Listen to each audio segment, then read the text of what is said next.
श्री शिवाय नमस्तुभ्यं भक्तों, स्वागत है आप सबका आपके अपने YouTube चैनल नमामि शिवजी में। भगवान भोलेनाथ की कृपा हम सब पर सदैव बनी रहे। भक्तों, आज के वीडियो में आप सुनेंगे बृहस्पतिवार व्रत कथा। बृहस्पतिवार व्रत कथा सुनने मात्र से लक्ष्मी नारायण भगवान का आशीर्वाद प्राप्त होता है। जो भक्त सच्ची निष्ठा से भगवान बृहस्पति देव की व्रत कथा श्रवण करते हैं, उनके जीवन के सभी दुख दरिद्र दूर हो जाते हैं। भगवान लक्ष्मी नारायण की कृपा से उनके सभी मनोरथ पूर्ण होते हैं। भक्तों, आप व्रत रखें या न रखें, भगवान लक्ष्मी नारायण की पूजा आराधना करने के बाद व्रत कथा अवश्य श्रवण करें। यह व्रत कथा श्रवण करने मात्र से आपके जीवन में आ रही बाधाएं दूर होती हैं। भक्तों, वैशाख मास के पहले गुरुवार पर यह व्रत कथा अवश्य श्रवण करें। व्रत कथा श्रवण करने से पहले भगवान लक्ष्मी नारायण का पूर्ण श्रद्धा भक्ति के साथ जयकारा लगाएं। कमेंट बॉक्स में हर हर महादेव, जय श्री कृष्णा लिखकर भगवान का आशीर्वाद प्राप्त करें। चैनल पर पहली बार विजिट हुए, पहली बार मेरी आवाज़ सुन रहे तो चैनल को सब्सक्राइब करके बेल आइकन अवश्य दबाएं। इससे हमारे वीडियो की नोटिफिकेशन आप तक पहुंचती रहे और आपको नई नई जानकारी समय से मिलती रहे। भक्तों, बृहस्पतिवार व्रत कथा इस प्रकार है, ध्यान से सुने। प्राचीन समय की बात है। एक बड़ा प्रतापी तथा दानी राजा राज करता था। वह प्रत्येक गुरुवार को व्रत रखता, पूजा करता। यह उसकी रानी को अच्छा नहीं लगता। वह नित्य गरीबों ब्राह्मणों को दान करता। उसकी रानी ना व्रत करती, ना ही किसी को दान देती। राजा को भी ऐसा करने से मना किया करती। एक समय की बात है, राजा शिकार खेलने वन को गए हुए थे। घर पर रानी और दासी थी। उस समय गुरु बृहस्पति देव साधु का रूप धारण कर राजा के यहाँ भिक्षा मांगने आए। साधु ने रानी से भिक्षा मांगी तो वह कहने लगी, हे साधु महाराज, मैं इस दान और पुण्य से तंग आ गई हूँ। आप कोई ऐसा उपाय बताएं जिससे सारा धन नष्ट हो जाए और मैं आराम से रह सकूं। न रहेगा बांस, न बजेगी बांसुरी। साधु रूपी बृहस्पति देव ने कहा, हे देवी, तुम तो बड़ी विचित्र हो। संतान और धन से कोई दुखी होता है। संतान और धन तो पापी के घर भी होने चाहिए। अगर तुम्हारे पास अधिक धन है तो इसे शुभ कार्यों में खर्च करो, जिससे तुम्हारे दोनों लोग सुधरें। परंतु साधु की इन बातों से रानी पर कोई प्रभाव नहीं पड़ा। उसने कहा, मुझे ऐसे धन की आवश्यकता नहीं जिसे मैं दान करूं, जिसको संभालने में ही सारा समय नष्ट हो जाए। साधु ने कहा, यदि तुम्हारी ऐसी इच्छा है तो जैसा मैं तुम्हें बताता हूँ तुम वैसा ही करना। बृहस्पतिवार के दिन घर को गोबर से लीपना, अपने केसों को पीली मिट्टी से धोना, केसों को धोते समय स्नान करना, राजा से हजामत बनाने को कहना, भोजन में तामसिक भोजन करना, कपड़ा धोबी के यहाँ धुलने डालना। इस प्रकार 7 बृहस्पतिवार करने से तुम्हारा समस्त धन नष्ट हो जाएगा। इतना कहकर साधु बने बृहस्पति देव वहाँ से अंतर ध्यान हो गए। साधु के कहे अनुसार करते हुए रानी को केवल 3 बृहस्पतिवार ही बीते थी कि उसकी समस्त धन संपत्ति नष्ट हो गई। भोजन के लिए परिवार तरसने लगा।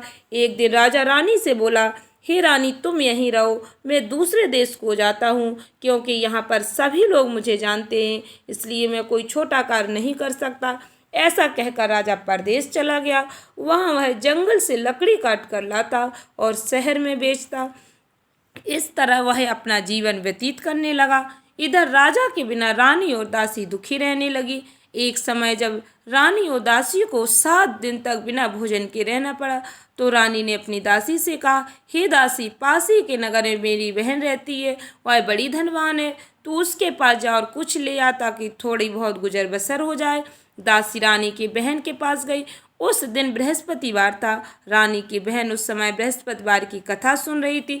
दासी ने रानी की बहन को अपनी रानी का संदेश दिया, लेकिन रानी की बहन ने कोई उत्तर नहीं दिया। जब दासी को रानी की बहन से कोई उत्तर नहीं मिला तो वह बहुत दुखी हुई। उसे क्रोध भी आया।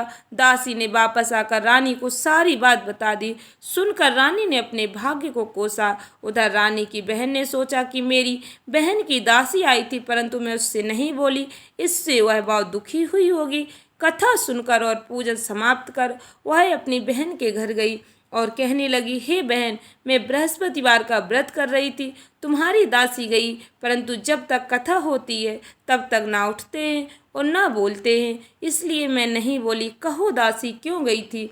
रानी बोली, बहन, हमारे घर अनाज नहीं था। ऐसा कहते कहते रानी की आंखें भर आई। उसने दासी समेत भूखे रहने की बात अपनी बहन को बता दी। रानी की बहन बोली, बहन देखो, बृहस्पति देव भगवान सबकी मनोकामना पूर्ण करते हैं।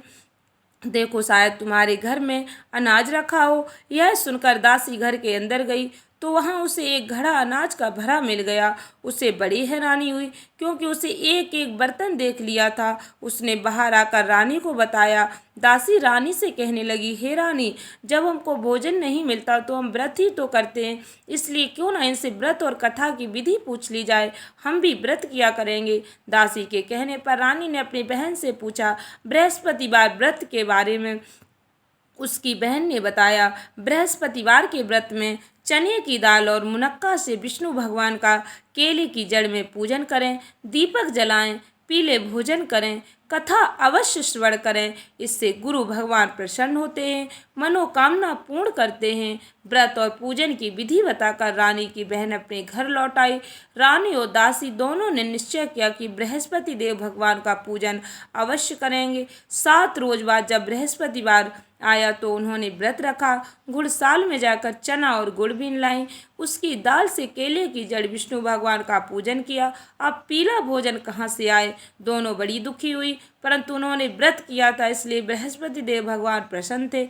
एक साधारण व्यक्ति के रूप में वे 2 थालों में सुंदर पीला भोजन लेकर आए।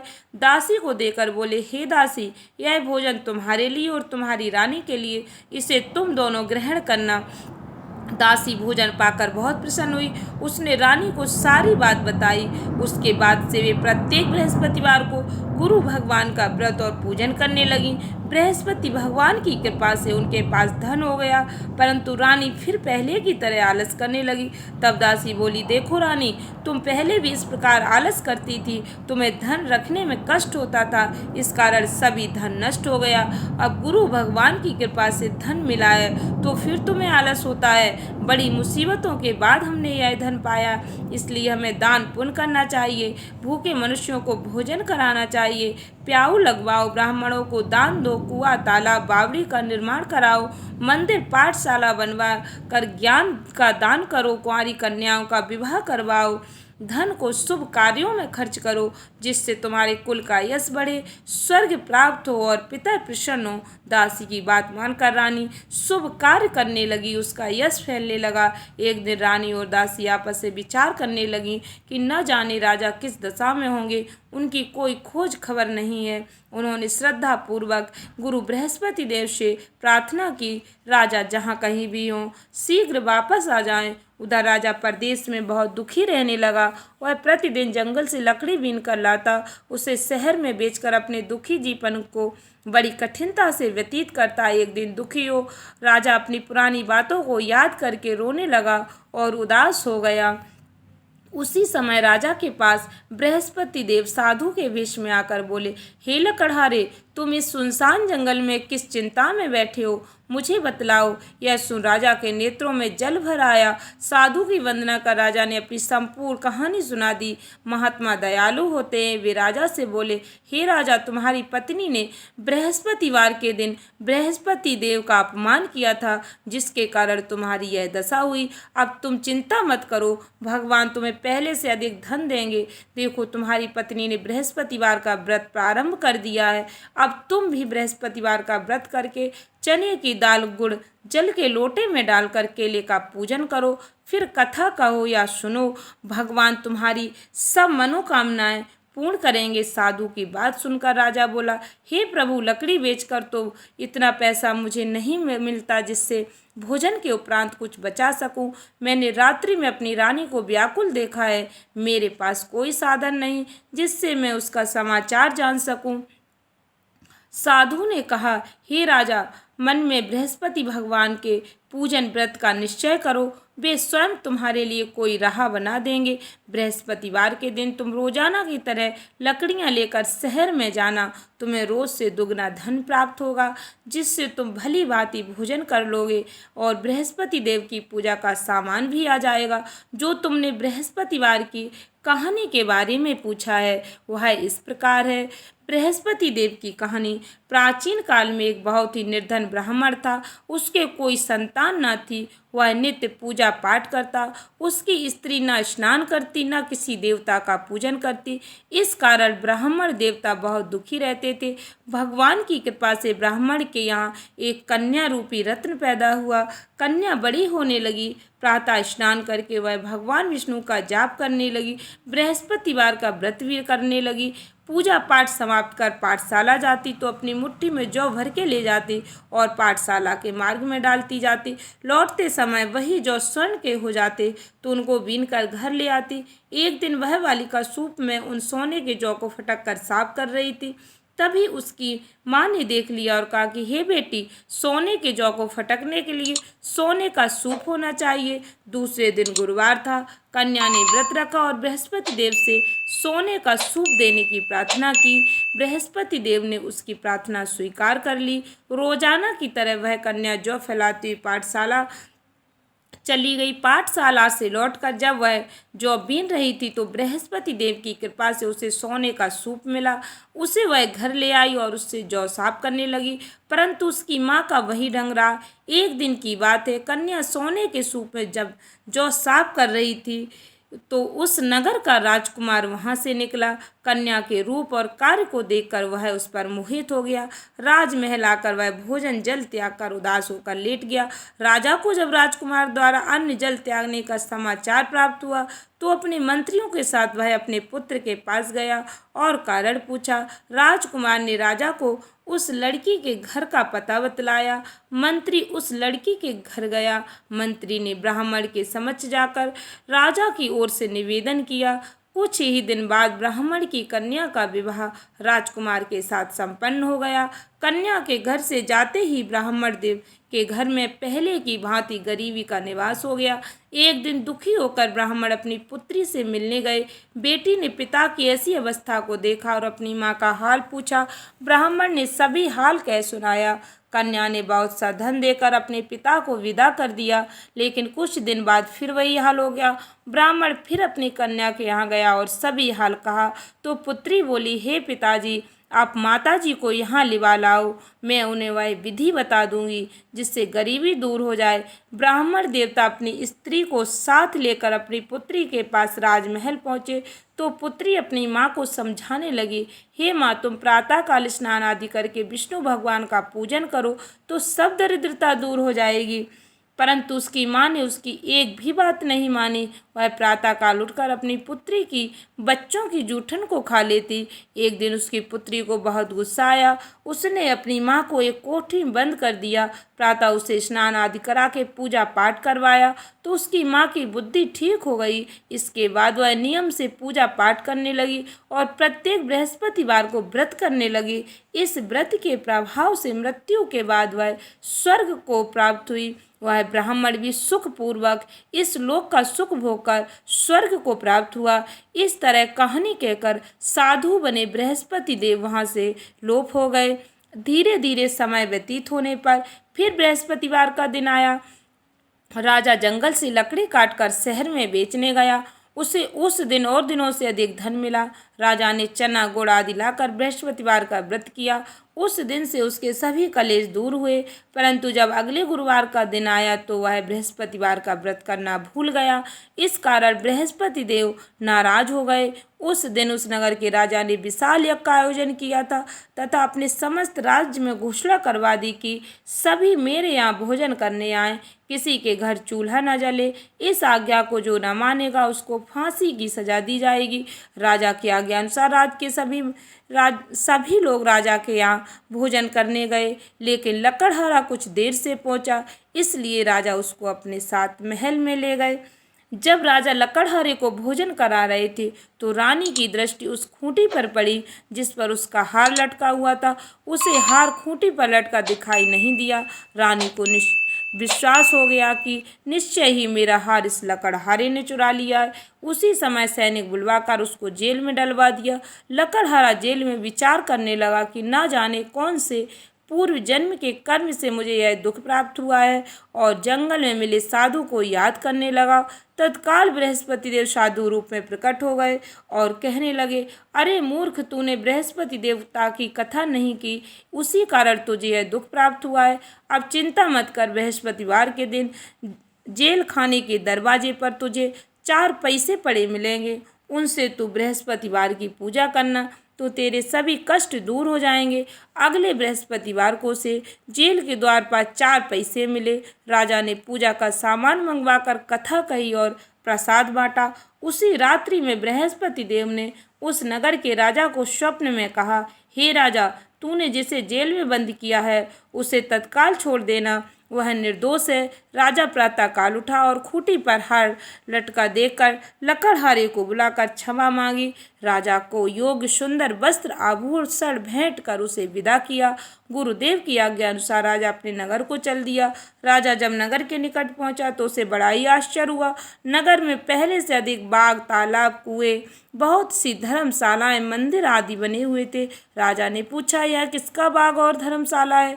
तब नगर के सब लोग कहने लगे, यह सब रानी और दासी द्वारा बनवाए गए। राजा को आश्चर्य हुआ और गुस्सा भी आया कि उसकी अनुपस्थिति में रानी के पास धन कहाँ से आया होगा। जब रानी ने यह खबर सुनी कि राजा आ रहे, तो उसने अपनी दासी से कहा, हे दासी, देख राजा हमको कितनी बुरी हालत में छोड़ गए थे, वह हमारी ऐसी हालत देखकर लौट न जाएं, इसलिए तू दरवाजे पर खड़ी हो जा। रानी की आज्ञा अनुसार दासी दरवाजे पर खड़ी हो गई, और जब राजा आए तो उन्हें अपने साथ महल में लेवा लाई। तब राजा ने क्रोध करके अपनी तलवार निकाली और पूछने लगा, बताओ यह धन तुम्हें कैसे प्राप्त हुआ है? तब रानी ने सारी कथा कह सुनाई। राजा ने निश्चय किया कि मैं रोजाना दिन में 3 बार कहानी कहा करूँगा और रोज व्रत किया करूँगा। सभी लोग सप्ताह में 1 बार व्रत करते हैं, किंतु मैं प्रतिदिन व्रत किया करूँगा। दिन में 3 बार कहानी कहा करूँगा। अब हर समय राजा के दुपट्टे में चने की दाल बंधी रहती। दिन में 3 बार कथा कहता। एक रोज राजा ने विचार किया कि चलो अपनी बहन के यहाँ हो आए। इस तरह का निश्चय कर राजा घोड़े पर सवार हो अपनी बहन के यहाँ चल दिया। मार्ग में उसने देखा कि कुछ आदमी एक मुर्दे को लिए जा रहे हैं। उन्हें रोककर राजा कहने लगा, अरे भाइयों, मेरी बृहस्पतिवार की कथा सुन लो। वे बोले, लो, हमारा तो आदमी मर गया, इसको अपनी कथा की पड़ी। परंतु कुछ आदमी बोले, अच्छा कहो, हम तुम्हारी कथा भी सुनेंगे। राजा ने दाल निकाली और कथा कहनी शुरू कर दी। जब कथा आदि हुई तो मुर्दा हिलने लगा, और जब कथा समाप्त हुई तो राम राम करके वह मुर्दा खड़ा हो गया। राजा आगे बढ़ा, उसे चलते चलते शाम हो गई। आगे मार्ग में उसे एक किसान खेत में हल चलाता मिला। राजा ने उसे कथा सुनने का आग्रह किया, लेकिन वह नहीं माना। किसान बोला, जब तक मैं तेरी कथा सुनूंगा तब तक मैं 4 हरैया खेत जोत लूँगा, जा अपनी कथा किसी और को सुनाना। राजा आगे चल पड़ा। राजा के हटते ही बैल पछाड़ खाकर गिर गए। किसान के पेट में बहुत जोर से दर्द होने लगा। उसी समय किसान की माँ रोटी लेकर आई। उसने जब देखा तो अपने पुत्र से सब हाल पूछा। बेटे ने सभी हाल बता दिया। बुढ़िया दौड़ी दौड़ी उस घुड़सवार के पास पहुंची और उससे बोली, मैं तेरी कथा सुनूंगी, तू अपनी कथा मेरे खेत पर ही चलकर कहना। राजा ने लौटकर बुढ़िया के खेत पर जाकर कथा कही, जिसको सुनते ही बैल खड़े हो गए। किसान के पेट का दर्द भी बंद हो गया। राजा अपनी बहन के घर पहुंच गया। बहन ने भाई की खूब मेहमानी की। दूसरे रोज प्रातःकाल राजा जागा तो वह देखने लगा कि सभी लोग भोजन कर रहे हैं। राजा ने अपनी बहन से पूछा, ऐसा कोई मनुष्य नहीं जिसने भोजन नहीं किया हो, जो मेरी बृहस्पतिवार की कथा सुन ले? बहन बोली, हे भैया, यह देश ऐसा ही, यहाँ लोग पहले भोजन करते, बाद में अन्य कोई काम करते। फिर वह एक कुम्हार के घर गई जिसका लड़का बीमार था। उसे मालूम हुआ कि उनके यहाँ 3 दिन से किसी ने भोजन नहीं किया। रानी ने अपने भाई की कथा सुनने के लिए कुम्हार से कहा। वह तैयार हो गया। राजा ने जाकर बृहस्पतिवार की कथा कही, जिसको सुनकर उसका लड़का ठीक हो गया। अब तो राजा की प्रशंसा होने लगी। एक दिन राजा ने अपनी बहन से कहा, हे बहन, मैं अपने घर को जाऊंगा, तुम भी तैयार हो जाओ। राजा की बहन ने अपनी सास से पूछा, अपने भाई के साथ जाने की आज्ञा मांगी। सास बोली, हाँ तू चली जा, मगर अपने लड़कों को मत ले जाना, क्योंकि तेरे भाई के कोई औलाद नहीं है। बहन ने अपने भाई से कहा, हे भैया, मैं तो चलूँगी, मगर कोई बालक नहीं जाएगा। अपनी बहन को भी छोड़कर दुखी मन से राजा अपने नगर को लौट आया। जब कोई बालक ही नहीं जाएगा तो तुम ही क्या करोगी। राजा दुखी होकर अपने नगर को लौट आया। राजा ने अपनी रानी से सारी कथा बताई और बिना भोजन किए वह लेट गया। रानी बोली, हे प्रभु, बृहस्पति देव ने हमें सब कुछ दिया है, वह हमें संतान अवश्य देंगे। उसी रात बृहस्पति देव ने राजा को स्वप्न में कहा, हे राजा, उठ, सभी सोच त्याग दे, तेरी रानी गर्भवती है। राजा को यह जानकर बड़ी खुशी हुई। 9वें महीने में रानी के गर्भ से एक सुंदर पुत्र पैदा हुआ। तब राजा बोला, हे रानी, स्त्री बिना भोजन के रह सकती है, परंतु बिना कहे नहीं रह सकती। जब मेरी बहन आए तो तुम मुझसे कुछ मत कहना। रानी ने हाँ कर दी। जब राजा की बहन ने यह शुभ समाचार सुना तो वह बहुत खुश हुई और बधाई लेकर अपने भाई के यहाँ आई। रानी ने तब उसे आने का उल्हाना दिया। जब भाई अपने साथ ला रहे थे तब तो नहीं आई, उनके साथ ना आई, आज अपने आप ही भागी भागी बिना बुलाए आ गई। घोड़ा चढ़ी तो नहीं आई, गधा चढ़ी आई। तो राजा की बहन बोली, भाई, मैं इस प्रकार न कहती भाभी, तो तुम्हारे घर औलाद कैसे होती। बृहस्पति देव सभी कामनाएं पूर्ण करते हैं। जो सद्भावना पूर्वक बृहस्पतिवार का व्रत करता है एवं कथा पढ़ता है अथवा सुनता है, दूसरों को सुनाता है, बृहस्पति देव उसकी सभी मनोकामनाएं पूर्ण करते हैं, उनकी सदैव रक्षा करते हैं। जो संसार में सद्भावना से बृहस्पति देव का पूजन एवं व्रत सच्चे हृदय से करते हैं, उनकी सभी मनोकामनाएं वैसे ही पूर्ण होती हैं जैसी सच्ची भावना से रानी और राजा ने बृहस्पति देव की कथा का गुणगान किया तो उनकी सभी इच्छाएं बृहस्पति देव जी ने पूर्ण की। अनजाने में भी बृहस्पति देव की कभी उपेक्षा न करें, ऐसा करने से सुख शांति नष्ट हो जाती है। इसलिए सबको कथा सुनने के बाद प्रसाद लेकर ही जाना चाहिए। हृदय से बृहस्पति देव का मनन करते हुए जयकारा बोलना चाहिए। बोलो बृहस्पति देव विष्णु भगवान की जय। इति श्री बृहस्पतिवार व्रत कथा। आशा करती हूँ भक्तों वीडियो अच्छी लगी होगी, उपयोगी लगी हो तो वीडियो को अधिक से अधिक लोगों में शेयर करें। धन्यवाद भक्तों। चैनल को सब्सक्राइब करके बेल आइकन अवश्य दबाएं। श्री शिवाय नमस्तुभ्यं।